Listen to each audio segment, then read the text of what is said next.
İnsan ümumiyyətlə biləndə ki, biri onu çox sevir. Biləndə ki, biri işin gücünü atıb onun intizarını çəkir.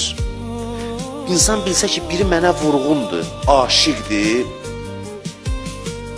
Və birdən bilsə ki, bütün bunların sahibi Allahdır. Allah mənə aşiqdir. Allah mənim intizarımdadır. Allah mənim yolumu gözləyir. Allah hər vasitə ilə məni özünə tərəf çağırır. Bunu başa düşsə insan, Allah'ın olsun insanda çox ciddi dəyişikliklər yaranar. Olduqca ciddi, köklü dəyişikliklər yaranar. Hansı yaşda olursa olsun, adam bunu hiss eləsə ki, sevilir. Özə kimin tərəfindən? Allah tərəfindən. Sevilir, bu sevildiyini anlasa çox dəyişiklik olar insanda. Sizdən soruşsalar, bir ayda niyə susuz qalmışsınız?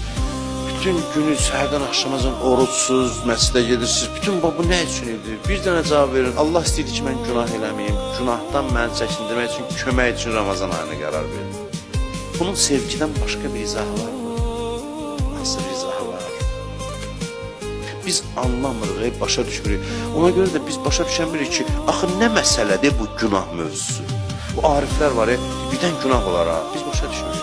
Allah'ın bu qədər ısrarını başa düşmürük. Çünki Allah'ın sevgisinin şiddətini anlamamışıq. Ona görə bilmirik ki, söhbət niyə bu qədər təkrar olunur. Biz günahın pisliyini bilmirik, günahın zərbəsini bilmirik, Allah'ın sevgisini bilmirik. Allah'ın günah eləmə əmrini təkrarlamasında sevgi görsək, başqa cür gedərik onun qapısına. Sevgini biz görsək onun qapısına gedəndə bağışla deməkdən başqa dilimizə söz gəlməyəcək. Bəndə görür ki, Allah sevgisini ifadə eləmək istəyəndə bəndəsinə, səni sevirəmi 100 formada deyərsən, Allah'ın bizə səni sevirəm deməsi günah eləməli. Allah sevgi mesajı yazanda bəndəsinə, deyir ki, günah eləməli. Yəni səni sevirəm. Bunu ki, eşitdi insan, bunu eşitdi. Onda görəndə ki, Allah'ın təkrarı budur ki, günah eləmə, bəndən də təkrarı nə olur? Bağışla. Və belə bir eşq aləmi yaranır. Ramazan ayında mən bu qədər ləzzət almışam, doğrudan da almışıq da ləzzət. Vallahi ləzzət də anlarıq. Hə, nə olsun, təzdən başlayacaq. 11 ay yenə ye, içəcək, nə olsun ki, hə, məsələn.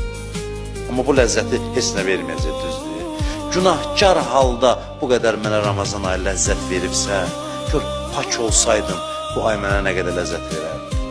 Gedək Kərbəlaya. Bu qədər günahlardan sonra İmam Hüseyin bizi özünə aşiq eləyib, bu qədər aşiq olmuşuqsa, gör yaxşı adam olsaydıq nə qədər sevərdi İmam Hüseyin. Düşünmüşsünüz bu haqda.